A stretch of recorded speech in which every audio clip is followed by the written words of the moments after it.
Circle of Love, the Mandala Craft.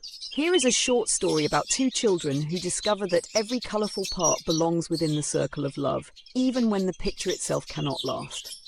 On a warm Saturday morning, Amara and Nico carried boxes of chalk, crayons, and jars of coloured sand to the wide sidewalk outside their neighbourhood garden.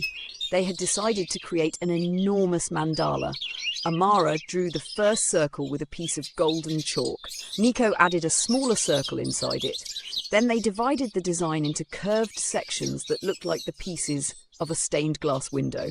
"This piece will be blue," said Nico. "And this one will be red," said Amara. They filled the sections with spirals, stars, flowers, hearts, suns, and playful shapes. Some parts were coloured with crayons, others were shaded with chalk. The brightest spaces were carefully filled with coloured sand. Soon the sidewalk glowed with turquoise, gold, violet, crimson, orange, and green. Although the mandala was made of many different sections, every section belonged to one complete circle. Amara pointed to a tiny purple shape near the edge. "That piece seems less important than the heart in the middle." Nico studied it, but without that piece, the circle would not be complete. They looked again. Every colour had its place. Every shape helped another shape appear. No section needed to become more important than the others. The beauty came from their joining. As they worked, Amara began worrying about keeping the mandala perfect. She brushed away every grain of sand that crossed a chalk line. She became upset whenever Nico made a mark that did not match her plan. "You're doing it wrong," she said.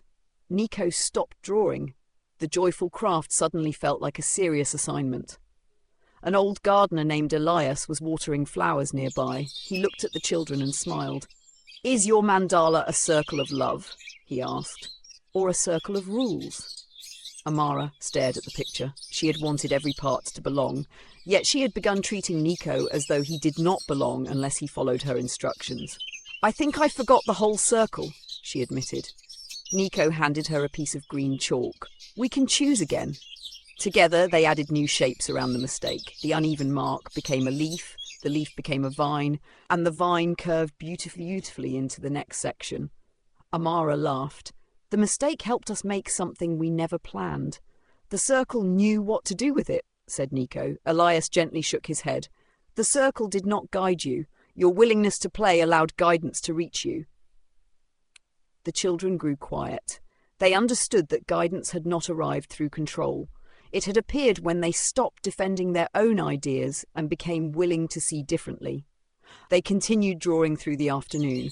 Whenever they disagreed, they paused and asked, what would help the whole circle? Sometimes the answer was to add something. Sometimes it was to erase something. Sometimes it was simply to let the other person create.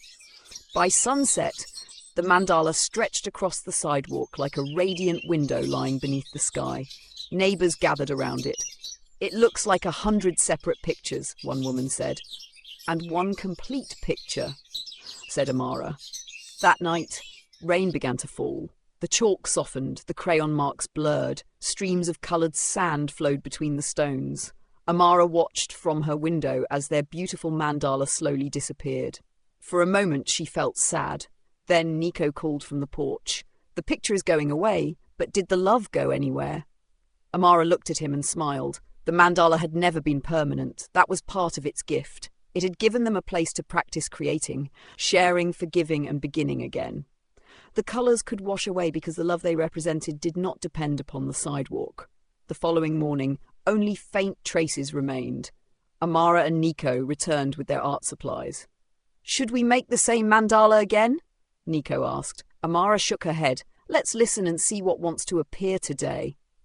They drew a new circle. This one was completely different, yet the love within it was the same. "May we sing, rest, and dance our way home together."